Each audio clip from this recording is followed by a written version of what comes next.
Hello and welcome in to Trust the Process Live. We did last week a tale of two seasons, and the second season is well underway, gentlemen, here. And we got a lot to talk about, but the number one thing, and I didn't do my homework here. I didn't bring the Jim Mora gif in here, so we can't.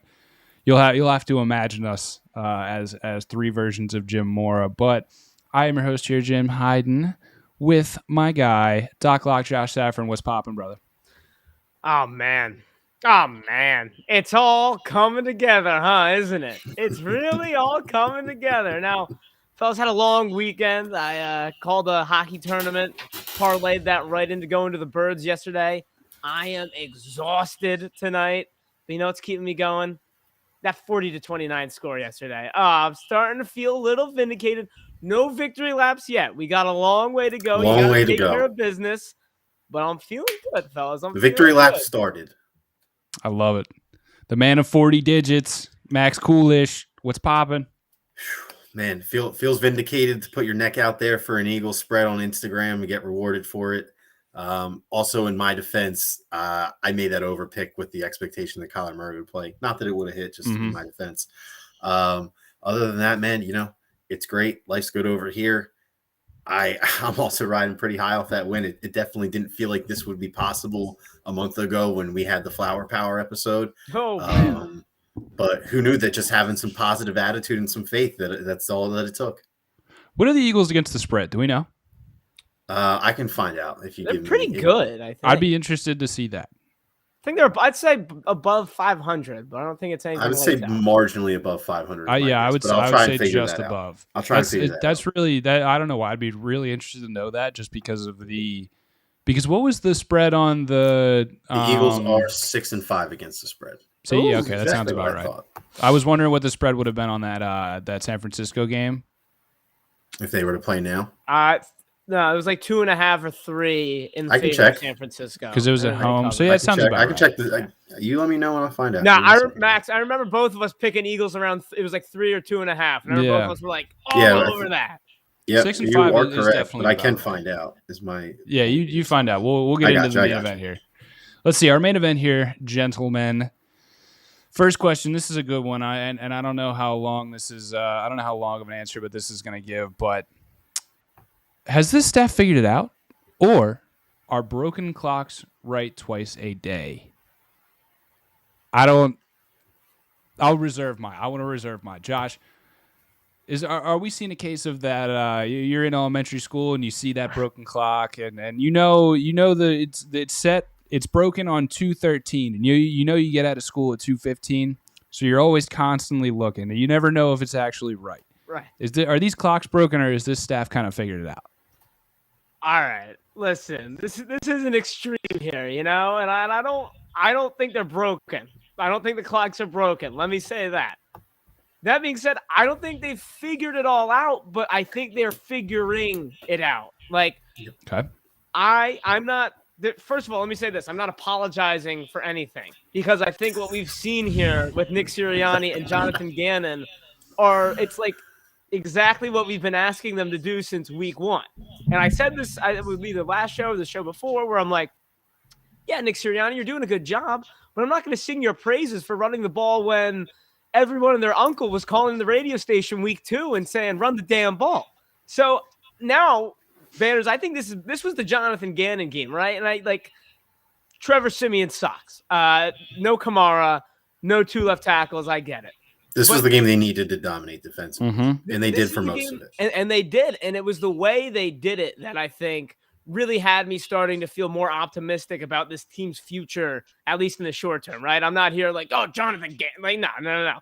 But he was doing, Banners, exactly what you've been calling for all year, the showing the blitz, bringing pressure, and then once you establish fear in the other team's offense, you start disguising it a little bit, and that's how you get some of those interceptions, some of those turnovers. In the same note, Trevor Siemian sucks. I mean, he had been doing pretty well this year for He's Trevor a backup Siemian. You want to have. Yeah, that's fair. He's a backup you'd want to have. And there's nothing wrong with being one of the 64 best quarterbacks in the right, NFL. yes. Preach. That's exactly how I feel about Simeon. Like, he's definitely one of the best 64 quarterbacks, and George Bush is definitely one of the 40 best presidents we've ever had. I mean, I don't know how much that's really saying.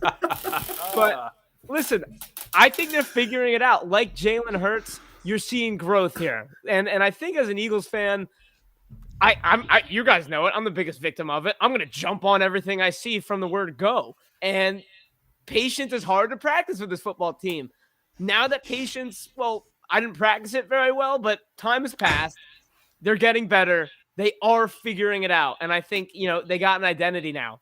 That's everything right there. The running the ball, that's everything. So have they figured it out? Hell no. Show me a win against the Buccaneers. Show me a win against the Rams or something like that, which we probably won't see for the rest of the season. So I can't say they figured it out, but I mean, come on. This is surely not a case of broken clocks being right twice. So Max, I want to tell you my thoughts, and I kind of want you to, I want to see if yours are, I want to see if your thoughts are kind of a marriage of mine and Josh's, or I want you to be, as you've proven to be, the ultimate pragmatist on this show. I try. I really try. That's how I am as a person, man. I can't help it. So me personally, I'm kind of along the same kind of school of thought as Josh, but I want to give them a little bit more credit because if what I've done this whole season is give credit, and I don't want to see the opposite been true, but I have to hold true because I've given coaching staffs like the Bengals credit. So I want to say if I've done it for teams like that, I have to do it for the Eagles. They have figured out how to figure it out.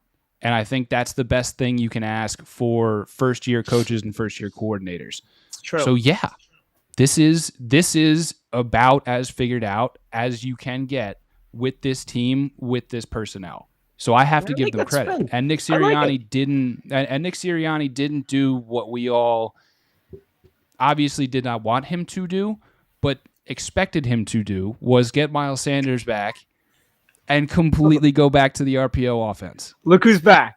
Back.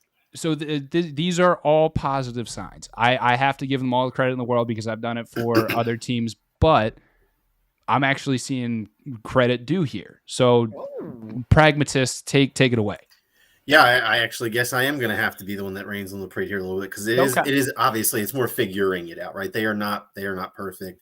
I think a really good way to if you want to, right? If you want to be negative about this, right? Like obviously that game was a dominant first half, right? Like they were able to take their foot off the pedal, and that's not something you ever want to do. But if it's going to happen, then you'd rather be up 4 touchdowns when it does, right? With that being said, right, the Saints do score 2 quick touchdowns at the start of the fourth quarter, and every single Eagles fan who's been alive for more than a couple of years watching this team, you've been there at some point, right? Like you start to sit a little bit tighter, gets a little bit hot in there. You can maybe you got to change your shirt or something. Like bad vibes are starting to seep into your mind. I will say that when you're up 3 plus touchdowns in the fourth quarter, what are you doing throwing on second and medium and then third down again? Like 2 drives in a row. And look, it's not perfect, but they are absolutely figuring it out. They came in, they dominated this game. They ran the ball against the best run defense statistically in the league, or one of them. They came in, they put pressure on a backup quarterback with a bad offensive line, like you're supposed to do, to make them uncomfortable and make them flustered. We saw a couple blitzes early on in the first half. I don't think the Saints really prepared for that so well. It looked like every time that Gannon brought pressure, that passes were falling harmlessly incomplete. And, that's really what you're looking for out of a blitz. You're looking for a scrambled decision that ends in a bad throw, right? If against the truly elites, the guys who are the top tier, they're able to make the right decision quick, and they're able to make a great pass out of it. And that's the risk with blitzing the all-time greats. Thankfully, Trevor Siemian just looks like a Manning brother, apparently, and he's not actually even close to the fabric of those guys. So, I think both of you guys kind of touched on it. It would be nice to get a true marquee win this season. It kind of feels like at this point, unless the Cowboys are and with this new playoff system, it does seem like they might actually have to be in it, until the very bitter end for their playoff system. So as far as I'm concerned, the only real chance we have at a marquee win this year is ruining Dallas's chances at a 1 seed in week 18. I believe that game in Philly. Someone knows. Yeah, it's in Philly. Yeah, 100%. It is in Philly, right? It has to be. Yep. So that's, I guess, at this point that's our best chance for a marquee win, because I don't know how you could really, even if they were to go 5-0 in these next 5 games, which is, we talk about probability and statistics on here a lot. At least I do. Statistically, probably not going to happen. We can. It's possible. It's possible, Corey. Welcome back. And Corey's back. Looks back after a couple Yes, good sir. games. But I'll leave it with this, right? Figuring it out means taking care of bad teams, right? I really hope, and there is a part of me that does expect them to go 5-0 or at least 4-1 against these teams. But part of figuring out is how to get guys motivated and keep them motivated for so many bad bad teams or inferior opponents in a row, right? Especially when you're starting to smell the playoffs and it's like, hey man, we're beating all these teams. I want a good team now. I'm sick of playing the Washington football team twice in 3 weeks. I want a good team now. Right. So that's the kind of things that you need to worry about. But as a young staff, you can't get that experience without going through a full season. You don't know how to keep guys motivated through December and through the dog days of November for a playoff push until you actually have the chance to do it. Right. So that's the figuring it out part. Right? There's still things that he hasn't just had the chance to experience as a head coach yet. But to this point, to November 22nd through 11 weeks of his first season, we've seen growth offensively. We've seen growth in terms of the team's belief in itself and the culture that goes into, it goes into things, right? You heard him talk about it in their little after the game, right? We want to be nasty. All of them said that. Hurts said it. Lane Johnson said it. Sirianni said it. They want to be nasty. Good. Give me some kind of culture, whatever it is. It can be nasty. It can be gross. It can be physical. Give me something tangible that you want to claim as your style. And it can be done with that offensive line. Yeah, it really can be. The thing I wanted to give credit to Sirianni that I forgot to when I talked about it is just like this team could have given up. This team could have very easily given up considering it's just a weird year, a weird dynamic. When you start 2-5 with this head coach, blabbering about, I give him a lot of credit for getting the guys to stick together and getting the guys to believe in him and believe in the system. Because I don't know what I would do if I was on that team, right? So that's the biggest thing I'll give Sirianni credit for, because I don't, we talk about, is he a leader of men? And that's obviously such like an intangible thing, but clearly you go 2-5, that's adversity. With such a young team, got to give him all the credit there. So we're sticking with this young team motif right here, and I want to ask you about the leader of not only just the young players, but turns out the entire locker room here, boys. Ooh. Jalen Hurts. We've made a lot about this guy, as is the local media, the national media, and everything in between. We had a spirited debate last week about what development means across the board, especially when we're talking about Jalen Hurts. So do we have an issue with Jalen Hurts' passing numbers? And when I say that, another game with, I think it was 176 passing yards. This week? He had less. Yeah. He had like 143, I think, right? was the exact Okay. number. So, 143. all right, so we'll stick with that one. At this point in time, are you guys confident in Hurts being the QB of the near future? And I want to say I'll go first because I was obviously on one side of this last week. Yes, I have an issue with the passing numbers. Does that translate to a larger issue? No. Do I obviously want to see Jalen Hurts averaging 230 yards through the air? Yes. Do I think that would be a positive? Absolutely. Yeah. This is now where your side of the argument comes in last week. You don't have to throw at 300 yards to win a game. Do I think this is do I think this is apparently? Do I think that the Eagles can become a deep run playoff contender and Super Bowl contender in the next couple of years if Jalen Hurts is only throwing for 140 yards? I do not. Do I think that a quarterback who is still at the second year in his league, not going to have two full seasons of games started under his belt, do I think that man can mature into a quarterback who can average over 200 yards throwing? Yes, I do. But at this point in time, I think those numbers are still a little bit low. Do I think they need to be higher right now? Probably not, based on where the rest of the roster is. I shouldn't hold him to a higher bar than where this team is as a whole. Is that fair? Totally. Yeah. Totally. That's all we're asking for. And yeah, exactly. And look, I don't want to compare him to Lamar Jackson directly. Compare but Lamar, it, man. That was where my second point was going. When Lamar was first handed the starting role, like this reminds me a lot of that Baltimore team. They were successful because they were running the ball for 200 plus yards every game, and that's where Lamar can't throw. I don't know, meme bit. idea, whatever you want to call it, right? Like that's where that all spawned from. And clearly we see a couple years down the line, Lamar is able to go out there and absolutely put a team on his back with his arm if he needs to. With that being said, like, Jalen Hurts isn't worthy of a comparison to Lamar Jackson because I don't see Jalen Hurts winning MVP next year. And that's really kind of where the divide falls in, right? I think that the idea that I spawned out there last year where things are starting to line up where this year's quarterback class really isn't so enticing. And let's be honest, I floated this out there yet last week and I ate crow on this, but this really isn't a super attractive place for a veteran like Russell Wilson to come and just kind of uproot and replant himself. Like we don't have a very mature receiving core. Our best weapon is either our tight end who had stone hands and was a backup until 6 weeks ago, or it's our rookie wide receiver who has 100+ yard game in his career at this point, right? Not exactly the most enticing situation for a guy who's looking to win and win immediately. At least you could think that point, right?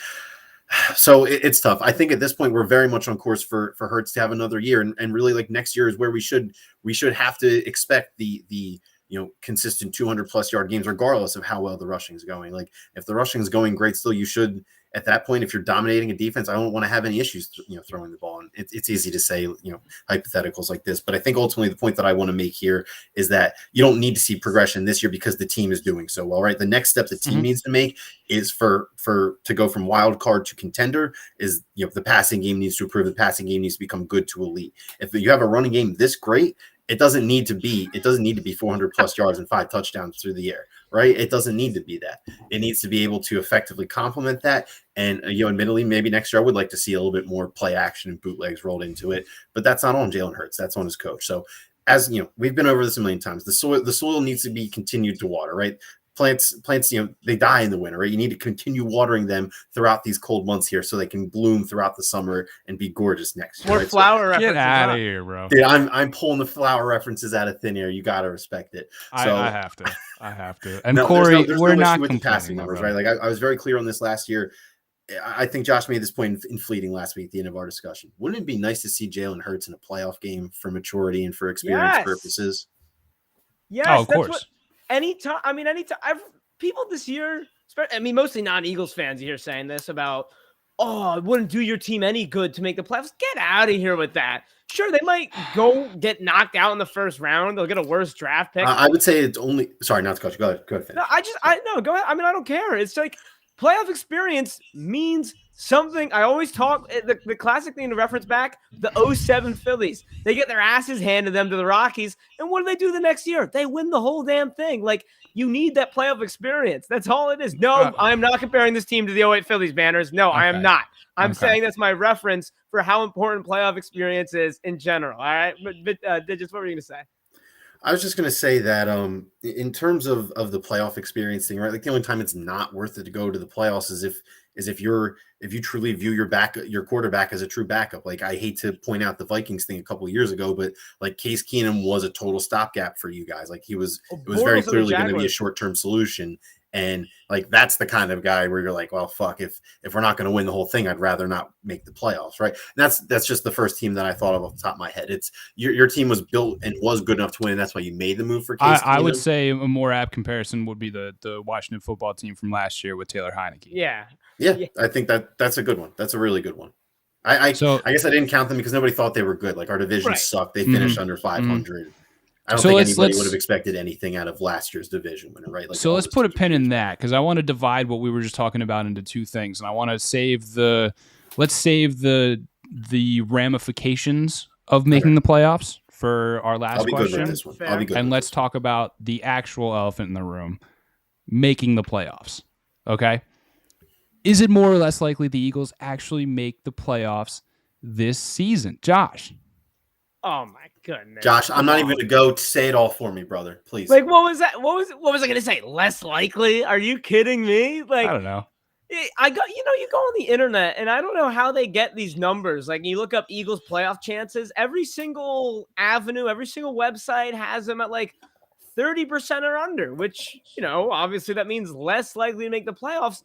And that just seems so ridiculous to me. Like, I am not counting my eggs before they hatch. I kind of am. I mean, I did bet on the Eagles to make the playoffs before the season started, and now look at me. I'm feeling pretty damn good about that. I said this last week. They control their own destiny, and it sounds so silly to say when you're – I mean, I guess it's not as early.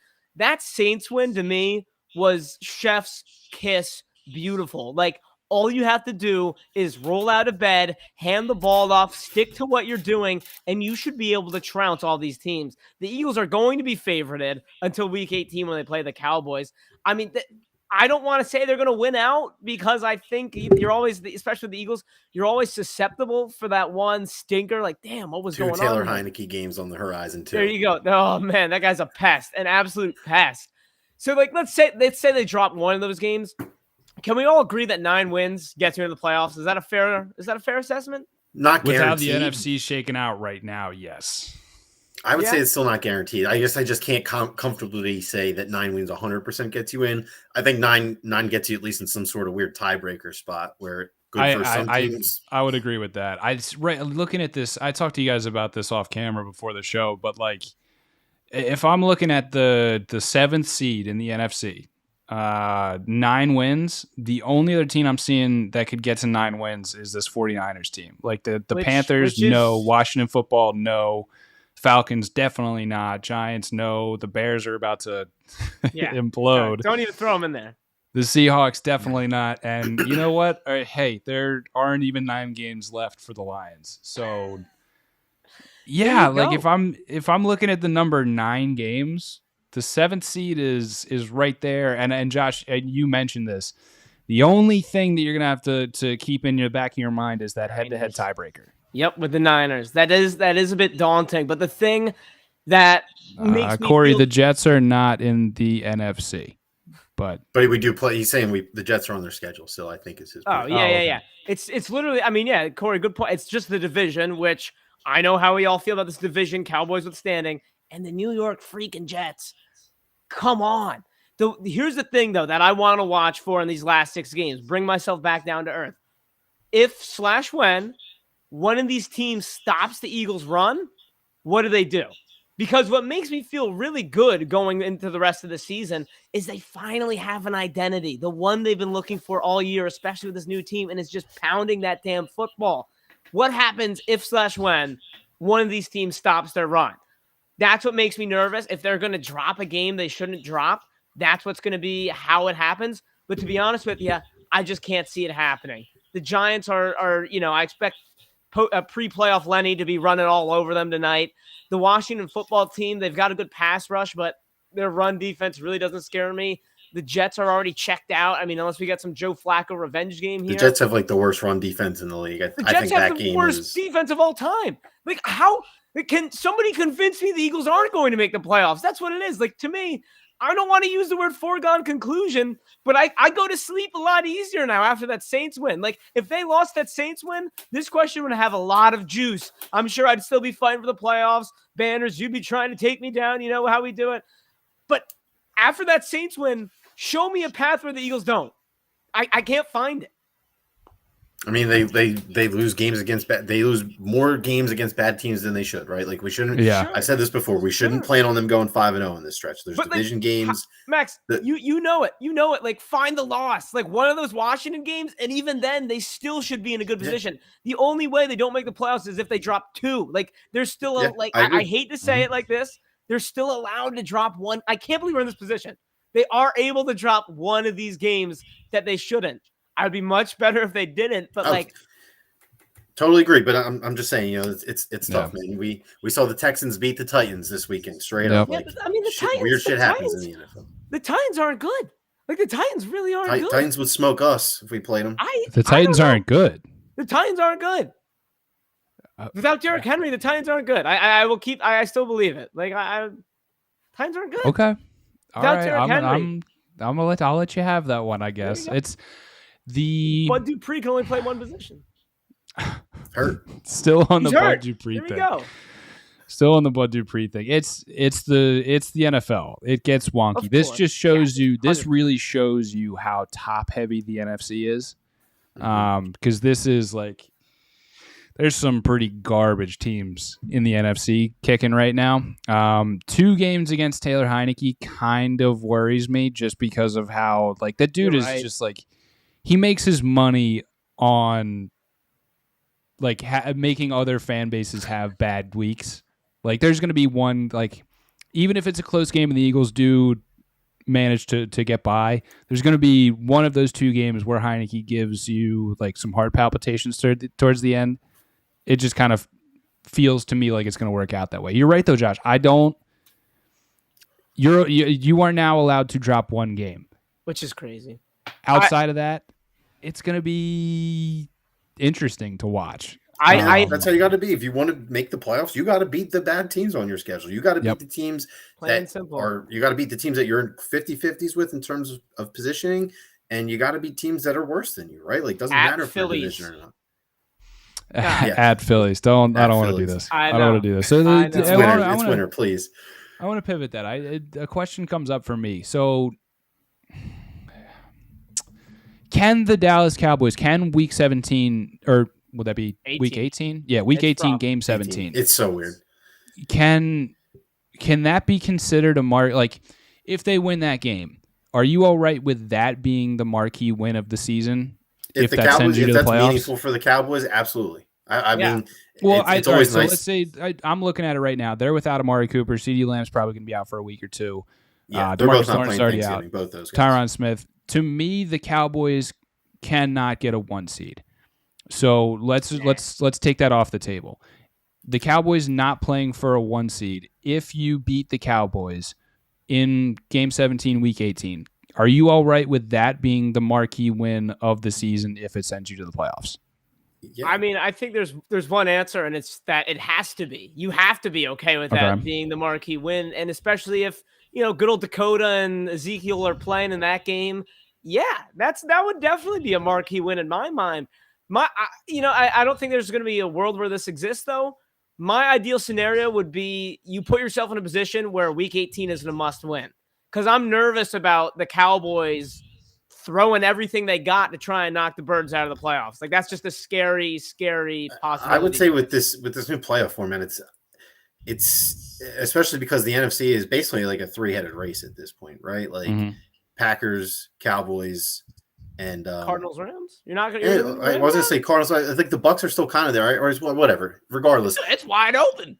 I guess my point is that it's very top heavy, like Banner said, like with all the division leaders.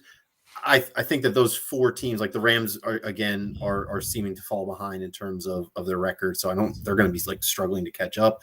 I guess my point is that those 4 teams could be shuffling position, all throughout, right? And there's a big deal because you still want to get to number 2, right? Like if number 1 loses in the second round after the rest, if they lose after the rest, like then the NFC Championship game is at your field guaranteed, right? So there's still, there's still validity to playing for seeding. And that's true. I don't know. I would just say right now, it just seems likely that the Cowboys are going to be playing for something meaningful in Week 18. And if the Eagles win that game in the presumption in my mind, where both teams, that's playoff life, we're seeding, and for Dallas and life for the Eagles, like that's a game both teams are taking seriously. That's the definition of a marquee win, is beating your rival at home to make the playoffs. I think Week 18 is going to be absolutely crazy because there's a really good chance, the way things are lining up, that the Cowboys and Eagles could play each other in back-to-back weeks there. Yeah, there is. And I think, I don't know. That scares the shit out of me. And I don't know what that means I don't know what that means for Week 18. Like,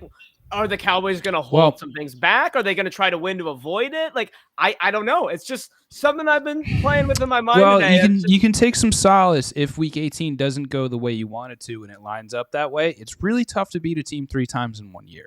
I am the biggest proponent of that. Yes. My counter worry would be that the Eagles blow their emotional load in needing to beat Dallas to make the playoffs and have no juice for the following week, needing to travel to Dallas against a team that we didn't need to take it that seriously. The NFL, man, it's mental warfare. It's juicy. Oh boy. I'm already getting nervous. That's interesting. What are we 6-7 weeks away? And I'm like, oh man, Cowboys. We still got some time. I'm just thinking I might need to start working on tickets for that game now if I want to go. If it's even still possible. I'm not gonna lie. It probably won't be. Probably not, but I mean, that's a there's game. no way I'm finding out in 2 weeks when people are buying Christmas presents. Oh my God, no. That's a So, game boys, I'm- we put a I'm pin in afraid to go that, to. and the second half of that conversation around the playoffs is the ramifications of making the playoffs. So let's dive into that now. And we started talking about it, whether or not it's advantageous for this team to make the playoffs. So the general manager, if you will, who, oh man, there's so many ways to phrase this question, boys. Like, do we owe Howie Roseman an apology? I mean, I'm just going to throw that out there. I think it's a lot tough. of people do. He's an enigma. He blows things to the highest degree sometimes, but like, if you want to be objective about it, like, Really? Did the guy have the foresight to, we clowned the Hurts pick, and we always said, you only make this pick if you don't believe in your quarterback. Is it truly 5D chess knowing that he'd fall off a cliff like that? Like, No, the I don't believe that. I don't believe that. Look, I'm just saying if he doesn't make that pick that we all hated at the time, and I still do think it's a terrible pick. I didn't hate it. I did not hate it at the time. But it happened, and look where we are now, right? So like, sometimes it's results over process, and like that sucks. Like, as a gambler, sometimes it's strictly results over process. Fair. I think the general public, like in general, like the Eagles fan base as a whole, really owes Howie a bit of an apology here because what? Because Banner's like, people like hate him. Like, he's just the scapegoat for anything that goes wrong. All right. Personality-wise, he's a hateable guy. Sure. No, I'm not. He's very much not the likable guy. Right. But, I mean, let's be honest. He is very much the easy target in terms of the fan base. Yes. Like, shit goes wrong, fire Howie. Some of it is warranted. Like, the dude has absolutely, blown draft picks to the highest degree for us, right? Like, there's no doubt about it. J-Jaw looking good yesterday, baby. Yeah. Season-saving first down. We talked about broken clocks being right twice a day earlier. Yeah, that's what I think. I'm much more likely to say Howie is the broken clock. This is where the broken clock comes into play more because Howie's a broken timepiece. He got right the 2018 draft. He got a large margin of that right. He got it so right, though. I mean, like, look, I'm not here. All right, let's slow down on like so right. A tight end and a slot cornerback, like Jordan Mailata is the cherry on the top for me. That was 2018? Was he 18? Yeah, wait, now you got me second guessing. I don't know if he was 2018. That sounds right. They drafted Mailata the year after they won the Super Bowl, so it was 18. Yeah. Okay. So that's all right. So that, like, look, for me, look, it's not the be all end all, but Jordan Mailata is the one where I'm like, Jordan Mailata is a freaking beast, man. Like, Mailata is going to be one of the best linemen. Like, he's going to be the next generation of good Eagles linemen. You know what I mean? Like, we've seen Johnson and Kelsey and Brooks for a long time. Jordan Mailata is the second wave, and then you got Maddox, got it, right? It was a big weekend for all those guys, but it's apart from that. I mean, they said TJ Edwards today, future LB1. Look, I don't think TJ Edwards like this game changer, but you got to give credit. Like, he's turnover forced. There you go. Look, I just think people for how people talk about him when things go wrong, they need to give him credit for when things go right. And I think the biggest part of this, we talked about the 2018 draft. I'm not doing anything about Sirianni or Jonathan Gannon yet. Look, jury's still out for me about those guys, but at least it wasn't a horrible hire like we were all acting like it was. At least it wasn't Urban Meyer. At least it wasn't Urban Meyer. The thing that I like, you have 3 first-round picks next season. That's because of one man. That's Howie Roseman. Like, this rebuild is starting to become more and more like tangible. Before it was like he's just throwing out the word rebuild and signing guys willy-nilly and making suspect draft picks. I'm starting to see a path, and I don't think you can ever, like, if you make the playoffs and have 3 first-round draft picks, a lot of people owe this man an apology. I don't know. I'm not ready to give one. Banners, if they make the playoffs and have 3 first-round draft picks, you have to give them an apology. Objectively, that is good general management. Like, it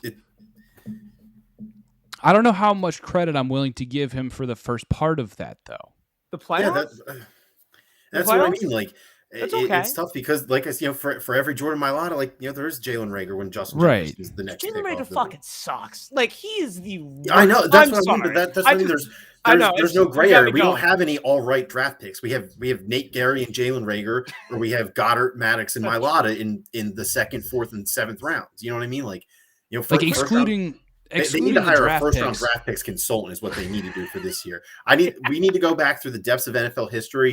We need to find someone who's only good at drafting in the first round. Like we need to think of like the most top-loaded team, like whoever was the GM for the Indianapolis Colts in the Peyton Manning years. That's the guy I need being our first-round picks because they tried to pick defense late every round, and we all know how bad that Colts defense was year to year.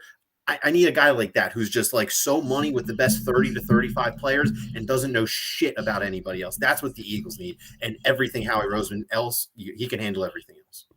Yeah, I still think the 3 playoff pick. I still think the 3 first-round picks is kind of a boon because like it's obviously one of the it's obviously like 3 first-round picks. That's amazing. Good thing. Yeah. Do I fully believe even 2/3 of those are going to go well?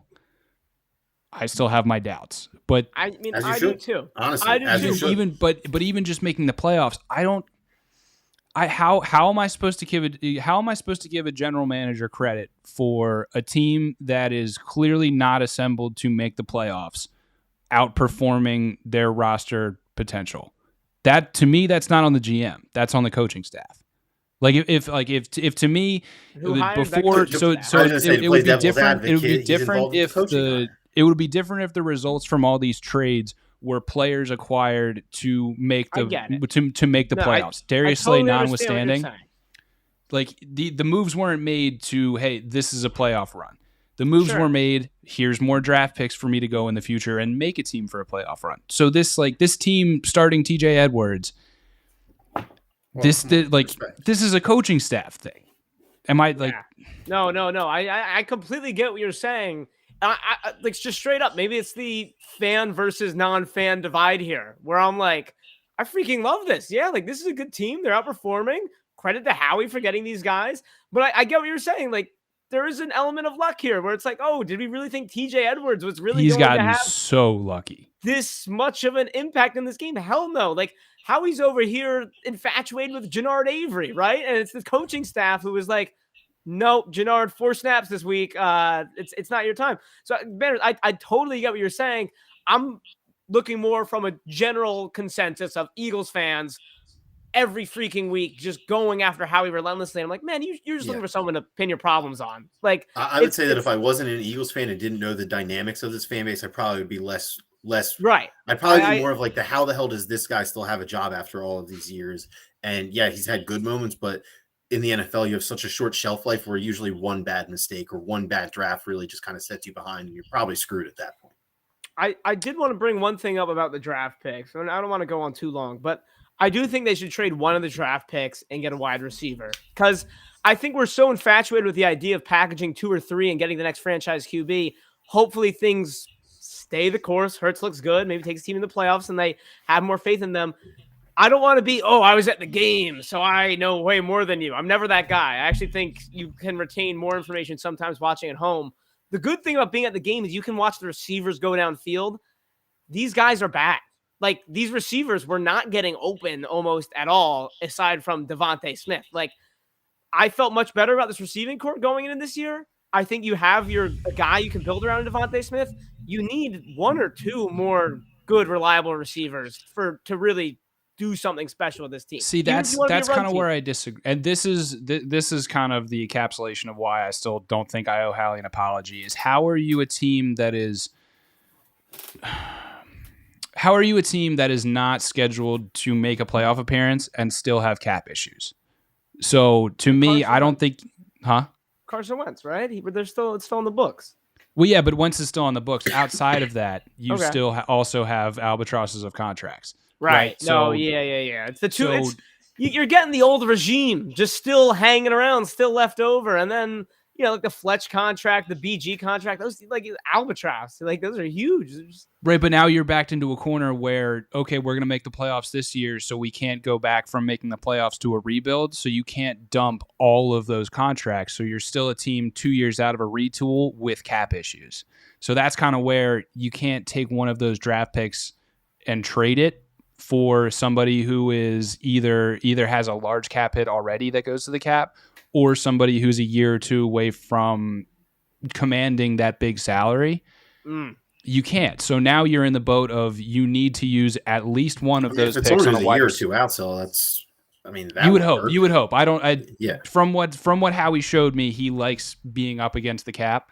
So you now need to go into the draft saying, you now need to go into next year's draft saying, I need to take probably 3 wide receivers in this draft with one specializing on special teams and hope they pan out because of how I like to construct a team and my cap situation. No, yeah. I'm not comfortable with that yet. Right? I mean, that's fair, but yeah. I'll say this. If there's one thing that we blindly know as fans, because let's be honest here, none of us really know how the cap works. I don't. This is the one thing that I'll never ever It's criticize the front office stuff for is the cap stuff, right? Yeah, no. Like in terms of managing cap, because let's be honest, it's a goddamn myth. The cap's a fucking myth in the NFL. You see the Saints do it every year. The Rams at this point are scouting 6th graders for their next first round pick. The cap and picks don't matter, right? It's just like real money. Like it all doesn't matter if we don't want it to. And we choose to make it we choose to make it matter, right? Like we as a society choose to make it matter. And that's Odell Beckham Jr. is getting paid in Bitcoin. Exactly. His full salary. Exactly. So it's a classic catch-22, right? Like the idea of the picks and the assets are great, but like on the other hand, they need to turn into something. And I'll say this: I would much rather have an established player than 3 first-round picks. Like I'm absolutely all in for the idea of shipping one of those out for a receiver. And I'll trust the guy because that's always been something he's been good with. He's been good with finding trades. He's been good with the money situation. He does give out contracts, but he does give out bad contracts, but he has historically found a way to work around them and make the cap work with restructures and converting stuff to signing bonuses, all that weird shit that that truly good NFL GMs do, right? You only hear about a certain few NFL GMs do this in general. Howie's the guy, Howie's good for one of these a year at least, right? So I have faith in him on that front, right? But going back to the draft pick stuff, that's where the faith should falter, and that's where it does for me. With that being said, I mean, this is the ultimate improvement moment, right? Like you absolutely deserve another 2 years of mindless bad will from the fan base if you mess this up, right? You've earned the credibility back to put yourself in a position to have a playoff caliber team with the ability to really reload and get after it next year with high picks or the potential to bring in an elite playmaker. And if you mess that up, then you should be rightfully criticized. And you're right. If we do make the playoffs, it is going to be tough to go back to a rebuild year, but you don't necessarily have to do that. I was just going to say, I think like a nice middle ground here is the fact that you got like I said, you got 3 draft picks, right? So let's say you and Banners, let's just operate with the cap being a myth here, where you trade one of those draft picks, you trade one of those draft picks for an established player, and then you pick 2 rookies in the first round. Like to me, that's a perfect recipe for, a team that's, let's say 9-7 made the playoffs. You're still kind of rebuilding, but at the same time, you're trying to win the division. And I mean, 9-8. 9-8. My bad. Of course. We got to put a math jar. We got to put the math jar right next to the Washington R word. Yeah. Team. Oh my God. Yeah, I guess we do. A lot of swear jars here on the show. Yeah. It's going to be interesting, boys. And the NFL offseason is. You know what? Where would you rank the NFL offseason? I mean, hockey and baseball don't even have offseason. I was just about to say a close number 2. A close number 2. Baseball hockey? I know. I'm just messing. That's my baseball. NFL's much higher than that, though. Come on. You think? Yeah. Okay. I do. Yeah, I mean, let's be honest. I pay more attention to the NFL draft than everything that happens in the baseball offseason. I'm not going to lie. So, like, firm number 2? Firm number 2. Because of the draft. The NBA is just, they got it down. Yeah. The NBA's got it. Out. It's a recipe. It's mama's home cooking the NBA every summer. We give Dave Silver a lot of flack, but he definitely, The man knows how to entertain. Yeah, the man knows how to entertain. Boys, it's time for our favorite segment of the week. And before we get to that, I got to tell you about our friends over at PHL Sports Nation. They cover all your Philadelphia sports teams, including the Philadelphia Union, who had an incredible winner in stoppage time. A true for banger. Their first-round playoff appearance. If you haven't checked it out, go check it out via PHL Sports Nation, covering all your Philadelphia sports teams across blogs, podcasts, articles, anything in between. PHL Sports Nation, enhancing your Philadelphia sports fan experience. Quick little props there to the Union. Quick funny story about that, too. I mean, I'm over here. I don't know about you guys. So I was calling the hockey tournament, like while this game's happening. Like a good Philadelphian who supports his local club, I'm hoping you two were also watching this game. I have the match pulled up on my laptop, and it took everything out of me to not have a reaction to that goal. Like I'm like in the middle of calling a game and over like I almost started calling the Union match, like just because I couldn't help myself. But what, a center back from like 10 yards outside the box? I mean, that's a golazo, as they say in the industry. That's incredible stuff right there. But our favorite segment of the week is obviously your winners and losers from around the NFL. So we're going to start with losers first, gentlemen. We're going to go around the table. Josh, your Week 11 loser. Now, this is tough for me. I did not watch NFL. Like, I just straight up, did not watch the NFL this weekend. So you know what I'm going to do? I'm going to go to a well of just hating the Cowboys. And I'm going to say specifically Dakota Prescott is the loser of NFL Week 11. It was Week 11, right? Oh, yeah. Yeah, all right. Yeah. Dakota Prescott is the loser of Week 11 because the Chiefs, they're playing much better. And I guess, look, maybe I can't hate on their defense because they have been stepping up. It's no secret that secondary, especially, is really very much below average. Yeah, the receiving core was pretty banged up. But if you're a guy like Dak Prescott, like the way people talk about him in the national media and the way that Dallas wants you to respect Dak, you score a touchdown, at least. A touchdown in that game. Couldn't do it. 2 interceptions. Am I correct in that assessment? 2 interceptions from Dak in that game, too? Just an awful I think so. game. I think maybe it was one in a fumble, but semantics. 2 turnovers, at least. I mean, that's terrible. He's my loser of the week. And that was a game where people are chattering about the Cowboys as a Super Bowl contender. That's a game where you got the Chiefs sitting right there for you. Go prove it. Shit the bed, Dak. Loser. Loser. Digits, your loser from this week in the NFL. Oh, man. You guys know this is going to hurt for me to say. As a religious Josh Allen and Bill's Truth there. Yeah, I take some victory laps in the last year and a half. There too. But, man, this last couple of weeks has been rough for those of us who circle the wagons. I mean, there's really not much to say about this game. Jonathan Taylor put out the best single, individual performance of the year so far. MVP. The Bills were down their middle linebacker and they're starting nose tackle, but I mean, you still can't get gouged like that can't get gouged giving up the run like that at home to quite frankly, a team that you needed to beat to get yourself back on track, to re-solidify yourself as, a true AFC contender. And maybe the biggest reason they're losers of all this week is that a certain hooded Jedi Sith Lord up yonder in New England is back in first place in the AFC East. Something I did not think I would be saying this year, especially in November. Are they late November? First in they're third in the AFC. Oh, I thought you meant they're third. They're third in the AFC. They look good. They look good too. Yeah. My loser this week, gentlemen, goes to a certain team that wears cheese on their head. Really? Do it. Yeah, the Packers are my losers because Dave Bakhtiari still not back from an ACL. Elton Jenkins, their do-it-all offensive lineman, tore his ACL in the process of a loss. The Packers are just getting bit by the injury bug left and right. Aaron Jones still about a 2-week timetable from that MCL injury. This team is just reeling, and if you look at these underlying metrics, the game yesterday versus the Vikings was much more even than the 8-3 and 4-5 record, 8-2 at the time, and 4-5 records would have indicated. And Aaron Rodgers, boys, is not replicating his MVP season. He's averaging a very, very. I think he's averaging like something. He did kind of put up some numbers on you guys. In fairness. He did, but his yards per attempt is somewhere in like the 5 range. He's definitely not replicating last year. They're very much a run-first team. And while this defense is markedly improved for the Packers, they're missing Rashawn Gary, their leading rusher. They don't really have a pass rush to speak of. I think this team is pretty much a shell of themselves, and you could be looking at the Jordan Love-led Packers a lot sooner than we all might think going into next year. This is a team that went 13 wins in back-to-back seasons. And at the end of this year, that bad man Aaron Rodgers, I think he's going to call it quits. So for good. Not for good. I think he goes somewhere else, namely probably Denver. I think the whole world would shake in their boots if Aaron Rodgers ends up down in New Orleans with Sean Payton. But the Packers are my losers because this is kind of a death knell for the Packers. I don't think they make it 3 straight years in the NFC Championship game.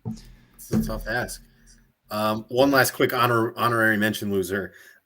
This was the fourth time this year the AFC number 1 seed has lost. So you're a loser if you're the number 1 seed in the AFC. Bills. That's kind of crazy. The Bills. Wait, fuck. Who was it? I know the Bills were one. The Titans this week. The Chiefs early on. The Ravens were one. I guess it was probably the Chiefs by default in one of those early weeks. But yeah, fourth time this year. Do we give an honorary one to the Titans? I was gonna do that. That was the coin flip for me on my actual. A lot of losers. Yeah. Like another loser is myself for going 0-4 in my picks this week. I don't really have much to say. I'll be honest. You weren't locked in this week. I was locked in this week. Tough. I kind of just slapped those picks together. So you were not locked in this week. Should put a disclaimer there. Just fade it. And you know what? Executive decision. If you lose to the Houston Texans, you got to get a loser. So honorary loser of the week to the Houston Texans, the Tennessee Titans. You make the list. Week 11 NFL winners. Josh Safran. Easy one. Layup. Absolute layup. Jonathan Taylor, man. Talk about a winner. What was it? 5 total touchdowns, 4 rushing, 1 receiving. Yep. I have no problem with the Colts. I don't care that Carson Wentz is their quarterback. I like Jonathan Taylor an awful lot. I loved Peyton Manning as a kid, so I'll always have a soft spot for the horseshoes. But talk about, an opportunist right there. Derrick Henry goes down, the perennial. Everyone talks about him when we talk about best running back. Jonathan Taylor says, hey, there's some room up there at the top in terms of the best rushers in the league. And talk about just dominance. I've been a Jonathan Taylor guy since he came out of Wisconsin. Yeah, Wisconsin. Yep. Fantasy team both years. I am reaping those rewards this year. I mean, he's the next best thing. So whenever Derrick Henry starts to get the mileage going down, it's not a hot take at all. Jonathan Taylor is the next best running back in the NFL. And this week, not his coming out party, but I'm still here. I've come out now. Don't forget about me. Love it. Max Coolish, your winner from week 11. Man, it feels cheap and easy to say this, but talk about the Philadelphia Eagles. Yes, man. I wanted it. 40 burger at home, 3 dominant quarters. So what? You clenched up a little bit the last 13 and a half minutes. It's not a real Eagles game without a little bit of that at some point. But I mean, we talked about this earlier, so I'll keep it short and sweet. Your destiny is right in front of you. You grab it by the balls, and now you have 5 games in a row against teams under 500 to solidify, a real shot at the playoffs. And, for a team that has wildly overperformed expectations this year, this has been the marquee moment for them. And I think that it would be hard to find another team that had a bigger week than maybe other than the Colts, I would say. All right. My winner for week 11 is the teams that are so well put together and alive in the playoff hunt that they are surviving with backup quarterbacks. I got to go with the Cardinals and the Ravens here because they could have hit a skid with the 2 front runners for MVPs out. And they are still, the Cardinals moved to 9-2 with Colt McCoy making front runner for MVP at all anymore. I can't. No, there can't. It feels wide open. We're 11 weeks in. You throw a dart at a board and you're more likely to guess right. I jokingly said it earlier, but Jonathan Taylor is quickly moving into that AFC. No, why not? That's not a joke. Like that, he's quickly moving into the AFC MVP. I saw a stat on Twitter that the Colts are 6-0 in games where he rushes for 100 plus and 0-5 in games that he doesn't. Their record is 6-5. Feed them. And granted, both of these games were not easy to watch. The Ravens getting an ugly win over the Bears, but they did it. They make it work. Lamar Jackson out with an illness that is not COVID related apparently. Kyler Murray missing his 3rd straight start, and Colt McCoy out of nowhere keeping this Cardinals number 1 seed in the NFC alive. So I got to give it to these teams. They're incredibly well built, and they are surviving and even thriving right now. Josh, I saw you something. Someone's got to watch what Lamar Jackson's eating. There's always something going on with that guy. For real. He's been out for illness. I remember that Lions game. It's the 3rd or 4th time this year. He's had non-COVID illness practice misses. What was that game where he went to the locker room and it was just he just had to poop? That was the Browns last year. Yeah. Someone's got to get that guy a nutritionist here. All right. That's our NFL winners and losers. We always love that segment. Boys, for the second half here, we're going to do Word on the Street. For those of you that don't know how it goes, obviously you guys do. I'm going to give you a sentence, phrase, anything in between. You guys got to fill it in for me. The first one Out of all the current contenders, blank is the biggest pretender. Give me the biggest pretender in the NFL to you guys, Josh. Oh my God, I wrote the script and I didn't prepare an answer for this question. So here we go. Here's my question. Do the Patriots count as contenders? God damn it, Josh. Yes, they do. I was going to say because if they're first and they're what 7-3, because it has to be the Patriots, right? Like, I like the Patriots for real. Yes, it has to be the Patriots. I mean, look, do they have a simple formula to win? Sure, but I think when push comes to shove in a playoff game, I like Mac Jones. Like, I do like Mac Jones. I am not betting on him in a playoff game against one of these other teams in the AFC, right? Like when it really comes down to it in the playoffs, Patriots built. Now I'm talking myself out of it. Really? Talking myself out of it. It's tough. Wow, look, I'm going to go with the Patriots. I'm sticking with the Patriots because I think all the other teams that are currently contenders are stronger. The Patriots, I think, are kind of like the opposite of the Eagles, where they've had kind of a favorable schedule to this point, and they've got a good system. I want to see them get punched in the mouth and then see what really happens. Wow. Okay, Max, your biggest pretender. Blank is the biggest pretender. Man, this is tough because I have one totally unobjectified team that I want to say that I'll get absolutely murdered for, and I would totally deserve to get roasted for saying the Rams. No, the team that just won with Colt McCoy again. I just refuse to believe in that team. It's a personal thing, right? That's really? what I mean. I have no leg to stand on there, so I'm going to avoid saying. Even if Murray's back, you would still feel that way. I just don't believe. The assumption is Murray back for the sake of the assumption is Murray back. I will say that I do love Lamar. I don't know how the Ravens can make the Super Bowl this year. I just don't. They're down to Devonta Freeman at running back. Their best wide receiver is a guy that drops at least a touchdown pass a game. If your tight end is going to be your number one passing game option, he needs to be as good as Travis Kelce. I love Mark Andrews. He's just not that good. You think Mark Andrews is as good as Travis Kelce? I know Travis damn Kelce. near. I think I don't want to say he's as good as Travis Kelce, but he's a top 3 tight end in the league. He is, but I'm saying the difference in level between the two is I don't think Mark Andrews is good enough to be a pure number one passing game target in a game where you're down by 21 and you need a guy who is going to I think Mark Andrews is really good. I just don't think he's there yet. I don't think he's there yet. Okay. I think that there's a clear upper echelon of tight ends, and I think he's there, but he's in the lower part of it. I'll take that. So with that being said, are you going to rely on Sammy Watkins and Devin Duvernay and Rashad Bateman, who's on his fourth career game, to make plays for you in the playoffs? They're going to have to if they want to win. I just don't feel comfortable putting the Ravens as my team to even make it to the AFC Championship game, because I think the Titans. I think I would take the Chiefs over them in a playoff game, and I think we'll leave it at that because there's two. I'm really starting to second guess my pick. I am too. Because I Ravens' think defense is really good. I think about Patriots, Ravens, and I'm like, man, Belichick could scheme something up. He could stop Lamar. But you're not when you're betting on the Patriots in a playoff game. You're not betting on Mac Jones. You're betting on Belichick and McDaniels. Yeah, exactly. That's what makes them hard to do because they're not on the field. Boys, I'm going to say the Chargers are a pretender. I wouldn't say the Chargers are a contender. Yeah, I'd say the Chargers have slipped from that contender tier. I was trying to keep really. It to, yeah, I definitely would actually. So are we saying Super Bowl contenders? Yeah, that's what I was trying to keep it to. I'll allow it because I wouldn't disagree. I think that it says enough about the Chargers that me and Josh wouldn't even consider them contender enough to consider them pretender.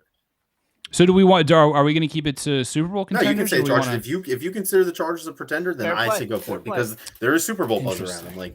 They're still one of the sixth highest odds team to win the Super Bowl, I think, or 7th. They're sitting in the 6th spot right now. To me, I mean, I'm looking at these Chargers wins. They don't have a marquee win. They have the Chiefs win. They have the Chiefs win, but that was when the Chiefs were not the Chiefs per se. I would say the Chargers sent the Chiefs into that spiral. The Chiefs started playing bad after that Chargers game because the first 3 games of the season, the Chiefs did pretty well. They lit up the Browns week 1, and I'd have to remember what happened week 2. Outside of that Chiefs win, though, I mean, you take a loss to, you get blown out by the Ravens. You take a loss to the Patriots. You barely beat the Steelers, who were reeling. You lose to the Vikings. You lose to the Cowboys. I don't know if I can believe in that team as a playoff contender. And if we want to talk about Super Bowl contenders, you shouldn't. I can't. If we wanted to talk about Super Bowl pretenders, I gotta say, Packers, aren't you, Vanders? Well, I don't really consider the Packers to be Super Bowl contenders at this point. What do you do with the Chargers? I know I'm on the outside. What the Chargers are. I'll take the outside. Well, no. I said the Chargers are the playoff contenders, not Super Bowl, not Super Bowl pretenders. I think most people would consider the Packers Super Bowl contenders, so they are absolutely most people are allowed to be wrong. Answers. It's fine. For Super Bowl pretenders, I don't know if I'm going to get like crucified for this, but I don't fully believe in this Rams team. Look, as you shouldn't. I'm trying to think. I'm trying to think through this. Like that loss to the Niners was like scary. That was really bad. Yeah. Like I don't know if I owns McVay. McVay's beat Shanahan once in their 8 matchups. I think the Rams. That's just like time. It might be recency bias. That is just like it really sticks out to me. It's fair. I just think the Rams have like the perfect amount of time to figure it out and like get hot going into the playoffs with the whole cast. Yeah, that's fair. I considered saying the Cowboys too, but like me personally, I was never really on the Cowboys for Super Bowl contenders train. So you just don't think anyone's a contender. That's really what it is. You think everyone's a pretender. I have a very, very small list for actual like Super Bowl contenders. I think that leaves it at Cardinals and Bucks versus the Titans. Patriots? You're all Patriots, Chiefs, and Ravens for me. No 5 Bills. teams. No Bills. No Titans.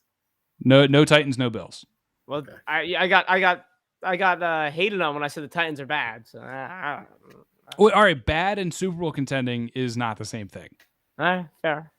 So bad. Without Derrick Henry, they're not Super Bowl contenders. Even if they will be playing a second playoff game, most likely. They can't be. Second word on the street here, boys.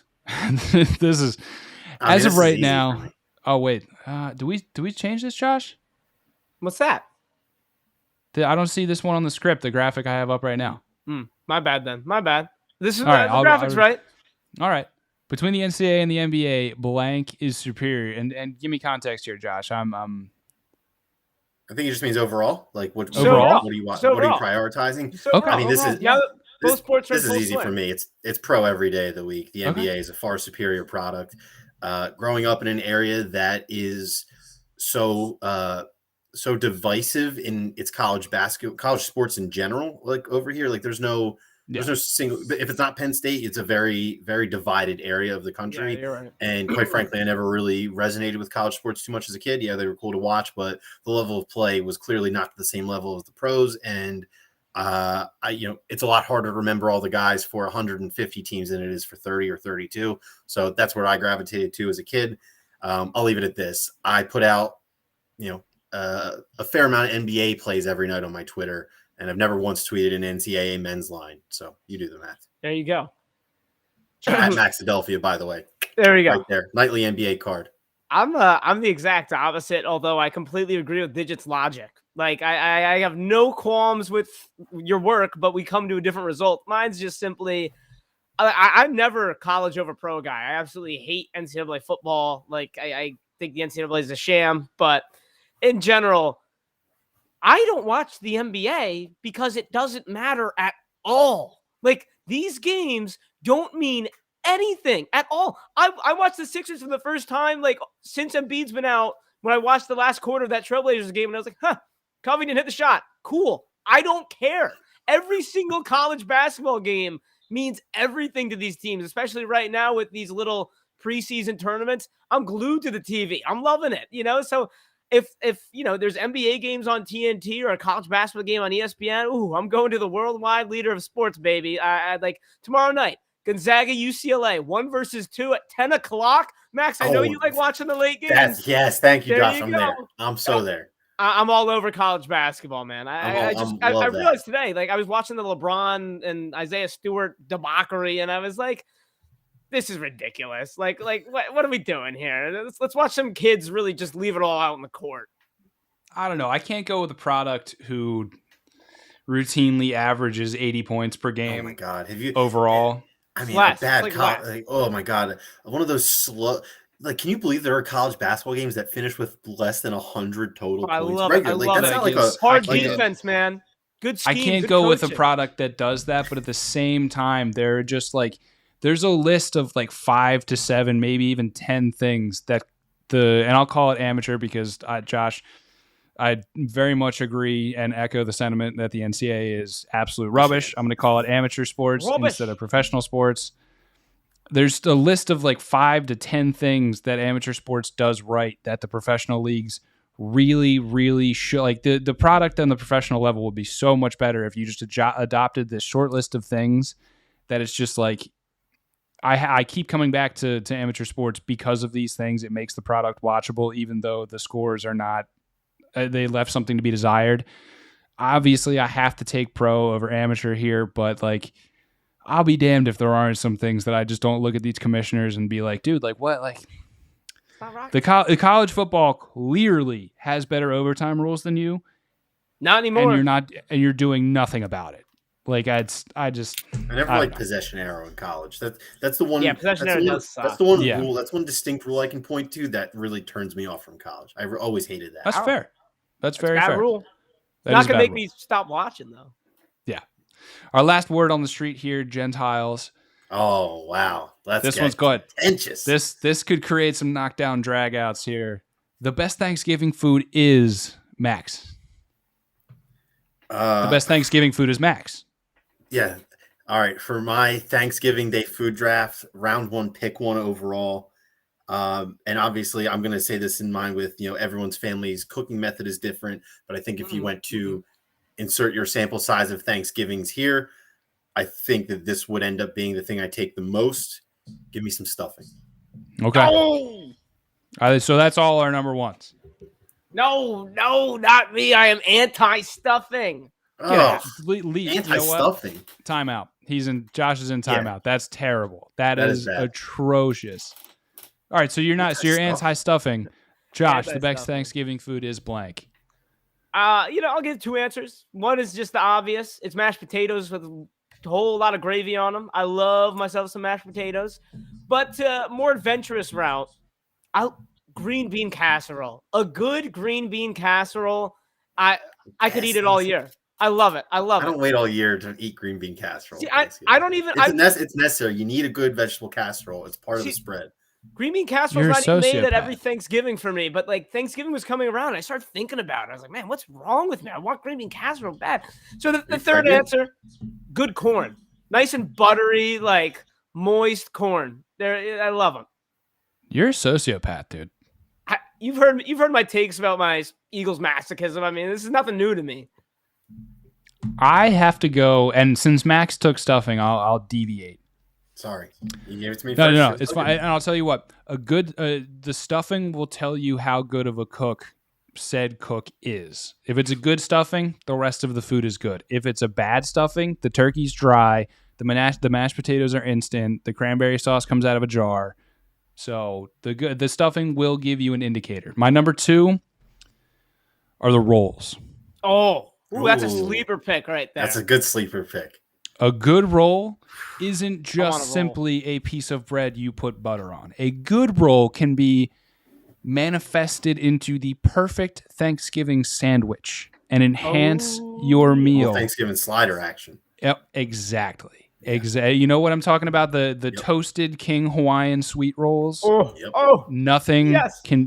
And if you dare to be adventurous, if you have never done this, the perfect Thanksgiving slider will change your life. You think you've had it good with the gobbler from Wawa? You have not had it this good, unless you create your own slider. The real right answer is the Friday turkey sandwich. Like there is nothing better than the Friday Thanksgiving leftovers are slaps. That's right. I think Thanksgiving is probably the best holiday for leftovers, right? Like agreed by far. Yeah. Well, before we move on to tap outs, I need everybody to give me a neutral thumb. Neutral thumb. On the count of 3, cranberry sauce. 1, 2, 3. Individually, I am out on the cranberry sauce. If combined correctly on said Thanksgiving slider, I shall eat cranberry sauce. Out on cranberry sauce. I will say, fellas, disappointed in you both, but I wanted to keep it quick and not make this contentious. Yeah, so before I get mean on this holiday spirited week, please move on before I start calling you names. and we're moving in right there. What? I'm gonna give stuffing another try. Like I feel like I've. How long has it been since you've had stuffing? Yeah, that's what I'm like. I tried it when I was like older, but not like definitely not since I graduated high school. That's for sure. I do not like. Give it another go. Give it another go for you guys. Taste buds change. I don't think I've ever met anyone who said they don't like stuffing. Like that's even what my little cousins ate as kids. People don't like stuffing. Oh, have the stuffing if you don't want the turkey. Have stuffing and mac and cheese. Like that's what all my little cousins had as their 4-year-old Thanksgiving dinner. I'll tell you what, mac and cheese is a very big indicator as well on the quality of meal. If it's a bad mac and cheese, the whole meal's off. With that being said, we're gonna move on to tap outs, boys. Who wants to go first? I got no tap out. I really have no tap out. My house is heat. The heat is broken. I am tired. I am hungry. I can't wait to go get some food. Go Birds. That's my tap out. Go Birds. Wow. And for Max, I want to save you till last because I know you got something to share really quick. It literally just left my mind. That was hard. That's hilarious. I have nothing. Now I have nothing. My brain literally just. Did you I'm taps sorry. it out Max, for all of us? Yeah, Max, give us some good news. End us on a positive note. Yeah. Personal life update. New job alert. Accepted an offer last Friday. Sad to leave my current company. 4.5 years. A lot of great friends. A lot of people that support this show. I wouldn't even be surprised if there's maybe a person or two that finds out because of this announcement. But I'll deal with that when we get there. So, just a personal life update. I don't think much will change with me in terms of the show and availability and all that stuff. But that's what we do for tap outs. This is 60 seconds of whatever you want to talk about, and I'd be remiss to not share with the world that I got a big life change. And there we go. I guess I'll say this. I'll leave us on some philosophical wisdom because like I'm a person who's not great with change. Like if it happens, I'm good with dealing with it. But as someone who I was in a position to control the change, I was hesitant to pull the trigger for a long time. And so I'll say that, if you're staring change in the face, sometimes it's better just to embrace it than to fight. There we go. Good at adapting, not changing. Dude, I can't remember for the life of me what I was going to say. Crazy. You know what? What I will say is the night before Thanksgiving, we all know, obviously, one of the biggest drinking nights of the year. Be safe. Don't drive. Swear to God, that's why Uber and Lyft were existed for situations like this. Be safe. Don't overdo it. Get home safe and enjoy the night before Thanksgiving, as I know we all shall be doing. That's going to be it here for us on Trust the Process Live. As always, we are brought to you by My New Philly, where something is always new. Everything's always Philly. Always. There we go. That's our last word on the street. You guys filled that in beautifully. We'll check back with you next week, Philly. See ya.